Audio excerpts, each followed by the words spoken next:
This is Talk of the Town, a weekly program featuring community events happening in and around Northeast Michigan, with your host, Nancy Smithem, and the latest news from Alpena Community College with Dr. Olin Joynton. And now, today's Talk of the Town. Good morning and welcome to Talk of the Town. I'm Nancy Smithem. My first guest today is Christine Wedge from Alpena County Library. Good morning, Christine. Good morning, Nancy.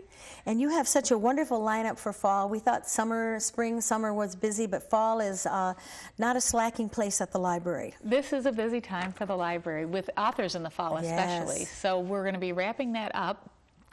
This coming Wednesday is, I think, going to be an exciting day if you know children who are between, say, 4th and 8th grade. We have Jonathan Rand, who writes those Michigan Chillers, and he's written other books called The American Chillers. Now those were so popular. He is a Michigan author. He's a really neat speaker, and he'll be at the library on Wednesday at 7. Okay. And that's free and open to the public, and if you have kids who are craving some of his books, he will have some there to sign. So it's going to, I think that'll be a really fun program for kids. And just a good presenter, too. That's what I've heard. Yes. Yep. Just a really neat guy. And next, Doug and Jim Allen. Right, Doug Allen, both of those boys are Alpena natives. Right. And I think people have heard before that Doug Allen kind of went into mystery writing, and he's won some awards for it. So we contacted him because mysteries are our theme for this year. And he mentioned that his brother Jim has recently retired to Black River. Ooh. And he went the corporate route and worked in marketing communications for healthcare for years and years, but he couldn't give up the writing. So on the side, he was still submitting stories. And in fact, both brothers were in the same issue of a crime short fiction magazine at the same time. So that's kind of a fun little tidbit. And they both agreed to come on and talk about the different paths they've taken to writing. And that one's at October 14th at 2 p.m. Right, that's Sunday, a week from now. And it's totally free. Completely free. Should be a lot of fun. And then Peg Herring, who has been with us before, she's an author from Onaway, and she has written both contemporary fiction. She has a Dead Detective series and historical fiction with a mystery twist. So she's going to talk to folks. She's going to do a bit of a workshop this time and talk to folks about, if you've got a great idea for a mystery, not only how do you get it all down and structured from a writing standpoint, but what do you do with it now? How do you get it from here to my hands so I can read it? So yeah, that'll be a really terrific program. That's from 1 to 5 on the 18th. Right. And then on the 17th? On the 17th, we'll have Cooking with Eric again.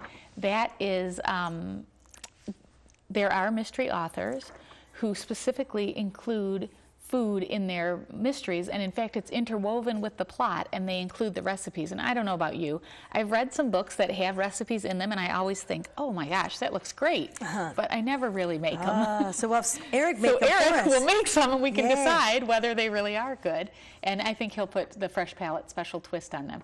We are especially grateful to Eric because that's a really very popular program for us. It's on Wednesdays once a month at 7, and the costs went up for it, and we were looking for a sponsor, and we went to Eric to talk to him about a sponsor, and he said that he would sponsor it. So the Fresh Palate is sponsoring Cooking with Eric, which is really, really terrific, because we'd hate to give up a program like that for cost reasons, because it's very popular. And so he really saved us there. And I know Eric, he only uses the best of everything. That's right, yep. Very good ingredients, so that'll be fantastic. Yeah. And then we have a nonprofit webinar coming up. Right, that will be, for the next 2 Wednesdays, a series of webinars on managing your nonprofit's financial sustainability. Nonprofits right now are really struggling. The economy is challenging, and the sources that they have traditionally gone to help them with funding, not only individual donors, but corporate foundations and things like that, everybody's feeling squeezed. So if you're in the nonprofit world, you're feeling it doubly. Yes. So how can you manage your income and outgo and your revenues in such a way that you don't jeopardize yourself during this tough time? So there are a couple of webinars which are available from the Foundation Center, and we'll screen those at the library from 12:30 to 2 this Wednesday and next Wednesday. Okay. It's completely free and open to the public, but for space reasons, we need you to call and register. So just give us a call. Anyone is welcome to come. Any role that you play in a nonprofit, I'm sure it would be beneficial. Okay, and another really popular event coming up is Books and Brown Bags. That's right. That kicks off this week, and this year, this fall, Books and Brown Bags will be about banned books. And you would be shocked about the books that have been banned. So the books that we're going to be talking about, Carol Walchek will talk about The Adventures of Huckleberry Finn. Excuse me? Yep, it was banned. Wow. Anne Harrity will talk about The Catcher in the Rye. I think people know that was banned for a while. Sarah Waters and Bradley Imhoff will talk about The Tropic of Cancer, by Henry Miller, which was also a banned book at one time. And Amber Hess will come and talk about The Color Purple by Alice Walker. Wow. So a celebration of books that have become really classics, but when they first came out, they were quite controversial. Wow. Well, you have some good people to present them to. We really do. It's a really nice slate that the Friends have put together this year.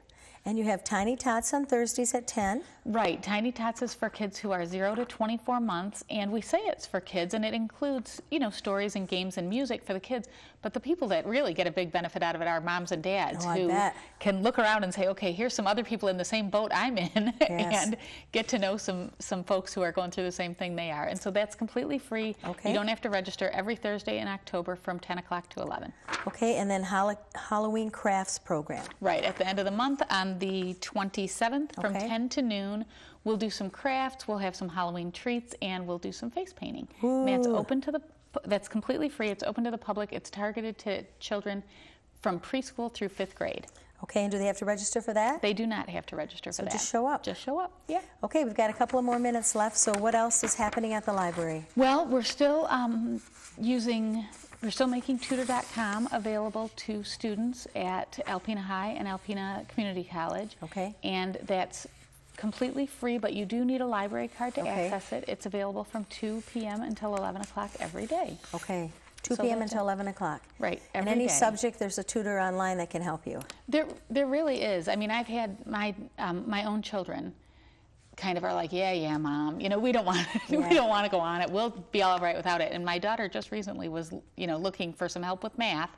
And she said, you know what, they did help me understand the problem. I said, I knew they would. Yay. So that's a terrific program. And it does go through, it is applicable to students up through ACC. It goes through your sophomore year of college. Okay, so very that's good. terrific. And 11 a.m. to 2 p.m. every day, totally free, but you have to have a library card. 2 p.m. to 11 p.m. 2 p.m. to 11 p.m. That sounds better. Right. Better hours to use it. Okay. Yeah.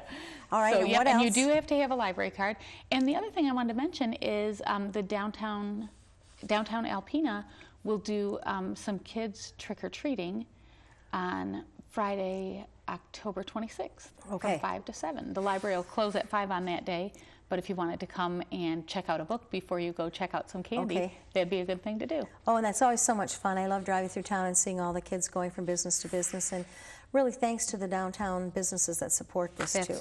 That's for sure. It is a great... It's easy to close a door and not be there, so we really appreciate that they're all there and having fun. And, a vibrant downtown is the key to a successful local economy. And we have one. We do. Thank you very much. I look forward to talking to you next month. Thanks, Nancy. I'll be right back following these messages. Hi, welcome back. I'm with Mike Wilson from Habitat for Humanity. Hi, Mike. Hi, Nancy. It's glad to be here again. Oh, glad to have you here. And you folks just had a wonderful summer. Busy summer. We had an excellent summer, and our opportunities, of course, grew immensely, and we had a lot of people come alongside, new partners to help us in a lot of areas. Some of the things that we did, especially this summer, we focused, and there's always a kind of a growing need for handicap ramps, handicap accessibility on private homes. So we had the opportunity to do 4 handicap ramps this summer since the beginning of spring, since April or May. And the exciting thing is we were able to help those 4 families that were facing real difficult situations. Financially, they couldn't afford to invest in the material and the cost involved in that.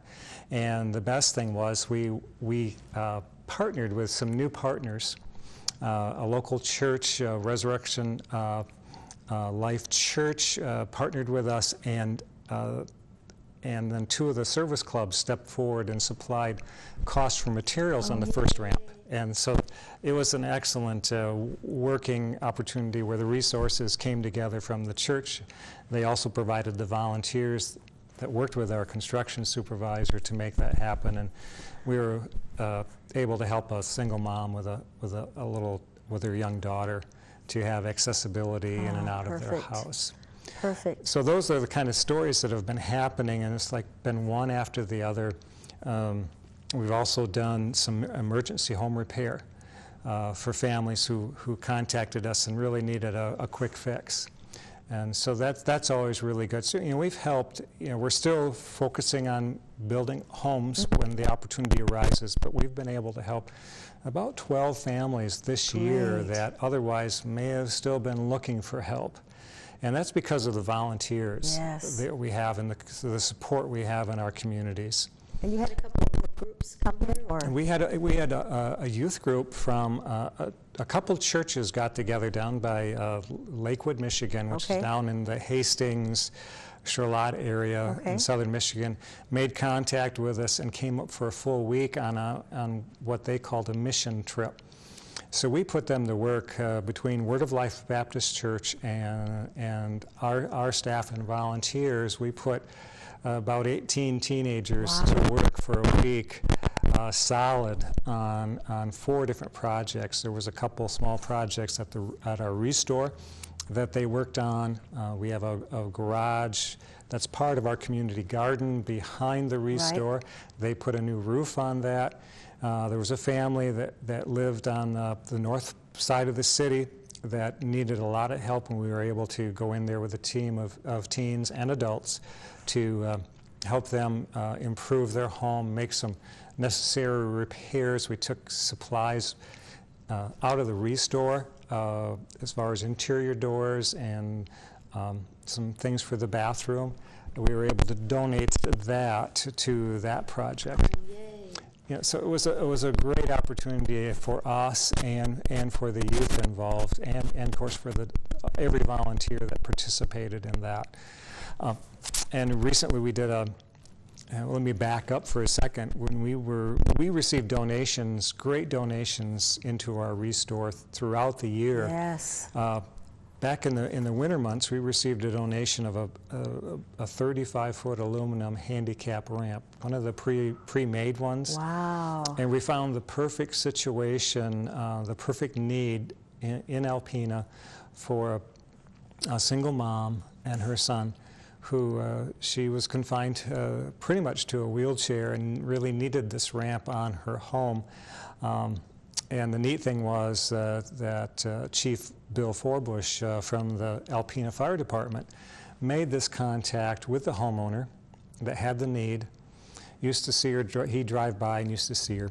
And it was really neat that he could contact us. We could provide a ramp that was in 6 hours with about 6 workers from the fire department and come together and put this ramp in place for her. And we take our mobility so for granted, but if you're in a house with stairs and you're in a wheelchair, what a horrible thing and a hardship on the family to get you in and out. So that's right. Congratulations for doing that. That's a wonderful thing. Well, we're just so glad that we have the opportunity, and that's the mission of Habitat, to bring the love of God to people, using God's people to bring resources together. You mentioned earlier your restore. That is one of the nicest and neatest places to go in Alpena. It's a must-see place to go. And we do continue to work on our restore, and I wanted to take opportunity today to mention that we changed our hours slightly. The new hours, Monday to Friday, are opening at 9 in the morning. I like that better. And closing at 5. The Saturday hours are still the same, 10 to 3. But we just felt like that we were going to be able to serve more people by being open a little bit earlier during the day. And if anyone's not been to the store, you need to go every day because the inventory changes on a daily basis. It really does, and we are blessed continually with a variety of things. Yes, there's building materials, but there's home decorating items, there's furniture, there's appliances. A whole number of gadgets, things. Electrical things, plugs, and light bulbs, and blinds, and toilets, and bathtubs, and showers, doors, interior doors, exterior doors, screens, windows, fans, Yep. TVs. The list just goes on. And it does. we've been, this morning I was helping a couple of volunteers and our construction supervisor with deconstructing a kitchen. A young family in the area is remodeling their kitchen. They contacted us and said, could you utilize the cabinets? And we took them out this morning. We'll take them to the restore, set them up for resale, and somebody will be able to get a good deal on a kitchen set of cabinets and countertop. People need to know then you'll deconstruct bathrooms and kitchens and take doors and windows, whatever it is, saves them the cost of hiring someone to do it, and you folks come and do it, and then you resell them in the store, Right. and it helps everyone in the community. It does, and it's reuse, recycle. That effort's really important for us too.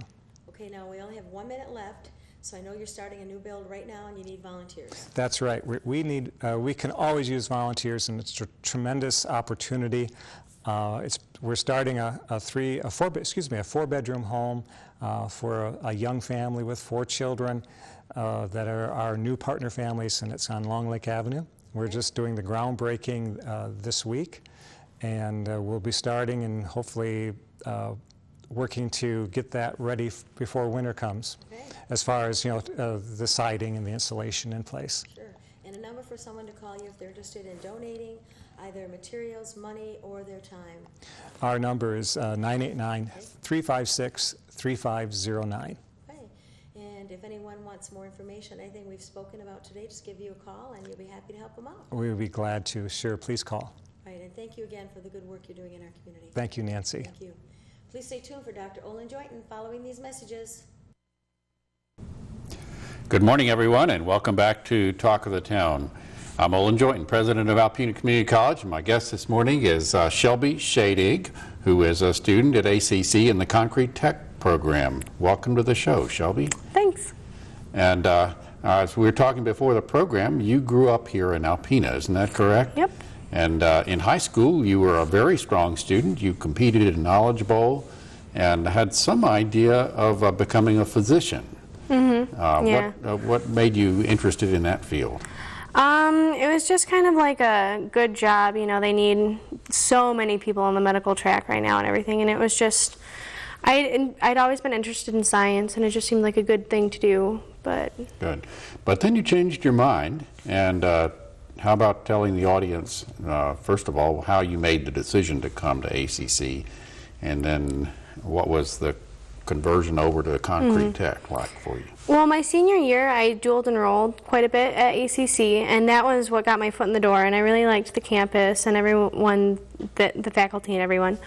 And then after my first year after high school, so last year, I was talking with some of my buddies, and they were in the Concrete Tech program, and over the summer you do an internship between your first year and your second year, and they were telling me like what they were going to get to do and how much money they were getting paid and everything, and it was considerably above minimum wage, and that's kind of what got me to it, because I was very burned out already, and the idea of going to school for 7 more years wasn't what I wanted to do at all, so that's why I switched.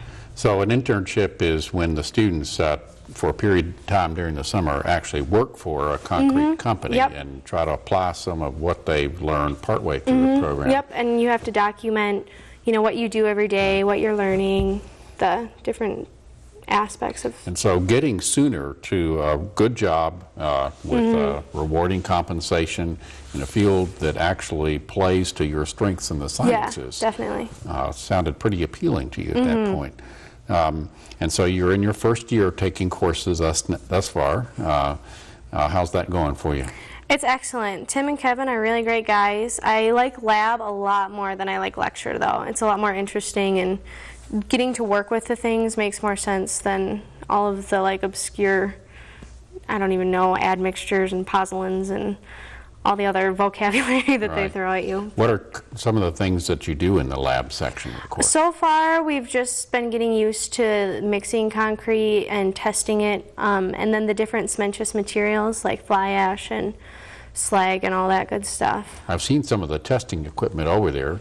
It involves producing cylinders, I believe, of concrete, and then seeing how strong they are by lowering press upon them. I think there's some testing equipment for cracking due to freezing and thawing. So far, we have done more with the initial set, like how thick it is when you're mixing it, and then we've done one where we get to crush them, and that was pretty cool, but it didn't make like a loud explosion or anything. I've noticed some microscopes in the Concrete Tech lab. Have you started using them? Not yet. I don't know anything about the microscopes yet, but we do have to know like the different molecule shapes for the different aggregates and everything, so that might be. So there's quite a bit of chemistry. Yeah, definitely, definitely. Okay. Now, it's somewhat unusual for a woman to be in the program, although you're not the only one. And how about telling the audience a little bit about whether that has caused any problems for you, or has it gone real smoothly? It hasn't really caused any issues, I would say. I mean, I get some weird looks sometimes, I guess, when I walk in like a dress or something, but it's no big deal. I mean, I grew up, like, I don't know, doing like wrestling and stuff like that, so I've always never been bothered, I guess. That's amazing, because I interviewed a lady in our utility tech program last month. And it turned out she was on the wrestling team also. So maybe there's something about wrestling that gets women ready for anything, it sounds like. And so as you look forward to the future, do you think you're going to want to go right to work out of this program? I think that I'll probably work for a couple years just because I'm already kind of sick of going to school. And then hopefully the career that I'm in, they'll pay for me to get a bachelor's degree. I'm kind of hoping for that. Or if they don't, after 5 or so years, I'll probably go back and get a degree in some sort of engineering. That's a good plan, because often when you go back to school after having worked for a while, you bring so much more of real-world experience into your education, and you'll be able to maybe add more to your classes or see whether what you're learning there is going to be relevant or not. Definitely. And so moving ahead with an engineering degree or construction degree of some kind, environmental engineering. Those are great fields to think about. And you know, I would say if you demonstrate your excellence to an employer, and that employer is going to see you as promotable, and then try to support you to get additional training and degree that would make you position you for that advancement. So that's a great plan. Let's see, are you living on campus or here in town? I live in town on Lake Street, actually. It's probably like a half mile away from campus. It's really convenient. Unless it's raining, I ride my bike every day. So. Well, that's good. I try to ride my bike in good weather as well. I think when it gets later in the year, that'll probably change. But. Well, good. Anything else about ACC that you'd like to comment on? Are you in any student organizations? Or? I'm a student tutor, and I absolutely love that. Yvonne and Esther are the nicest women that I've ever met. They're wonderful role models, everything. And I just joined the Student Leadership Commission, and my first meeting is on Thursday, so I don't know much about it yet. Well, congratulations. Actually, the tutoring operation, for people in the audience to know, any ACC student who needs a little bit of extra help can work with the instructor, but also get even more help free of charge in the tutoring center. And it's from sometimes from people who already have degrees, and sometimes students like you who have proven themselves really adept in a certain field. Are you tutoring in math or science? Or, I tutor in pretty much everything: math, chemistry, biology, political science, English. So. And the Student Leadership Commission, it's an honor to be asked to join that because it's the department chairs nominate really outstanding students from their departments to serve on that. And that means you and I are going to be getting to know one another better, because it is a principal way that I try to interact officially with students and listen to what's on their mind and how things are going, and if there's anything that we can do to improve the college. You know, I sit down once a month with the SLC members and take notes. In fact, I did that a week or so ago, and I just made a reply, I think it was yesterday, saying, okay, here's what I've done about the things we've talked about. Very cool. or hears more information. So I'll be seeing you in those venues as well. Excellent. Well, thank you very much, you're Shelby, welcome. for being on the program today, and best wishes for your continued success, and congratulations on your strong academic record thus far. Thanks. This has been Talk of the Town with Nancy Smithem and Dr. Olin Joynton. For a list of events taking place in Northeast Michigan, visit our website at WBKB11.com and click on Community. This has been a Thunder Bay Broadcasting Corporation production.